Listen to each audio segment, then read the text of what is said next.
বললেন, হে জগৎজীব, তোমরাও গোবিন্দ চরণের শরণ নাও, কারণ গোবিন্দ চরণ ছাড়া আমাদের আর কোনো গতি নাই। তাই গোবিন্দ চরণে শরণ নিতে হবে। আমাদের একমাত্র আশ্রয়স্থল গোবিন্দের রাঙা চরণ। তাই গোবিন্দ চরণে আমাদের শরণ নিতে হবে। তাই তো বললেন, সম্বন্ধ লইয়া ভজে তারে কৃষ্ণ নাহিতে যে, নাহিতে যে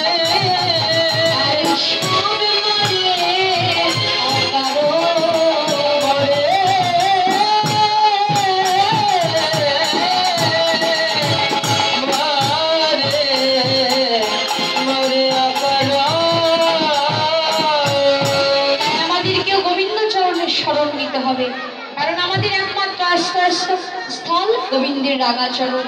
তাই নসির মামুদ গোবিন্দ চরণের শরণ নিতে চাইলেন, আর আমাদেরকেও বললেন, হে জগৎজীব, তোমরাও গোবিন্দ চরণের শরণ নাও।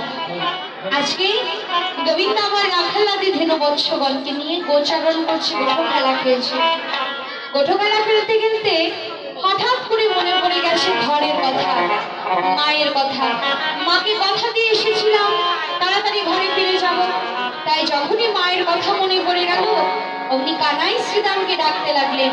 ডেকে ডেকে বলতে লাগলেন, ভাই শ্রীদাম, ওরে পাল চরো,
আমার মনে হচ্ছে আমার মা আমায় ডাকছে। আমি যে মাকে কথা দিয়ে এসেছি যে তাড়াতাড়ি ঘরে ফিরে যাব, তাই আমার মনে হয় মা আমাকে ডাকছে। তাই বলি কি ভাই শ্রীরাম, দিবায় অবসান হইল,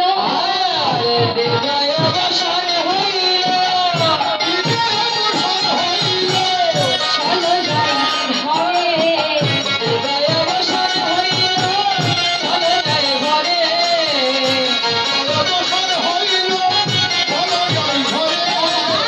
বায়না দেখিয়া পরাণ কেমন জান করে, বায়না দেখিয়া পরাণ কেমন জান করে,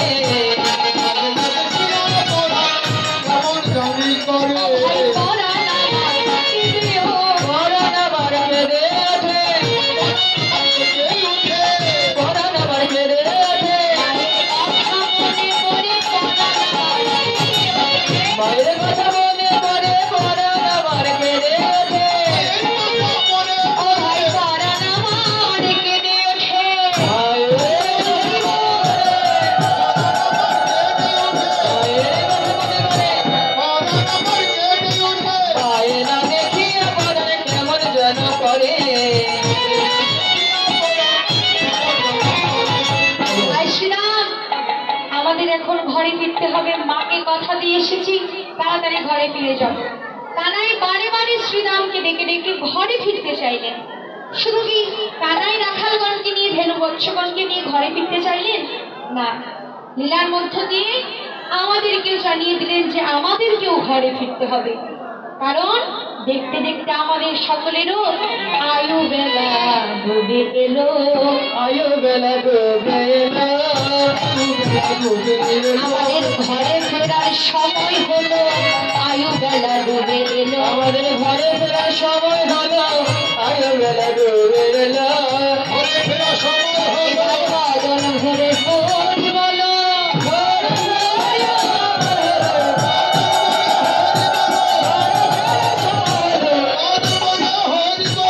আয়ু বেলা ডুবে এলো, বায়না দেখিয়া পরাণ কেমন জানি করে, বায়না দেখিয়া পরাণ কেমন যেন করে।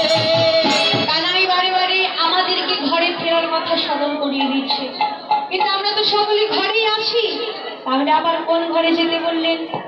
আর ঘরেই যদি যাব, যেখানে আছি সেটা কি ঘর নয়? আর যেখানে আছি সেটাই যদি ঘর হবে, তাহলে আবার কোন ঘরে যেতে বললেন? ছোট্ট একটি উপমা দিলেন, আমাদের এই ঘরটাকে তুলনা করলেন একটি ওয়েটিং রুম বা বিশ্রামাগারের সঙ্গে। ট্রেন স্টেশনে বড় বড় অক্ষরে লেখা থাকে ওয়েটিং রুম বা বিশ্রামাগার, যেখানে যাত্রী ট্রেনের জন্য অপেক্ষা করে।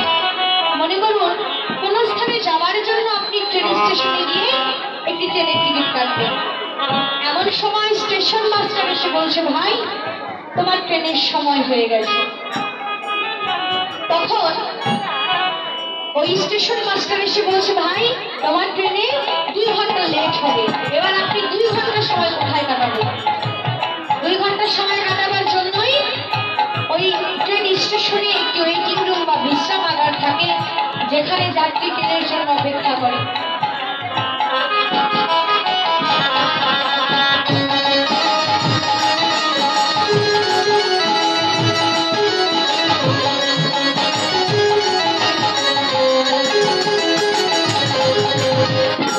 এবার আপনি ওই ওয়েটিং রুমে বসে ট্রেনের অপেক্ষা করছেন। এমন সময় আপনারই মতো আরো একজন যাত্রী আপনার পাশে বসলো। আপনি তার সঙ্গে কথা বললেন, আলাপ হলো, পরিচয় হলো, কুটুম্বিতাও বানিয়ে ফেললেন, কত সুখ দুঃখের গল্প করে ফেললেন। কিন্তু এরই মধ্যে কখন যে 2 ঘন্টা সময় কাটলো আপনি কিছু বুঝতেই পারলেন না। এবার 2 ঘন্টা কাটবার পর স্টেশন মাস্টার এসে বলছে, ভাই তোমার ট্রেনের সময় হয়ে গেছে। তখন আপনি যার সঙ্গে কুটুম্বিতা পাতিয়েছিলেন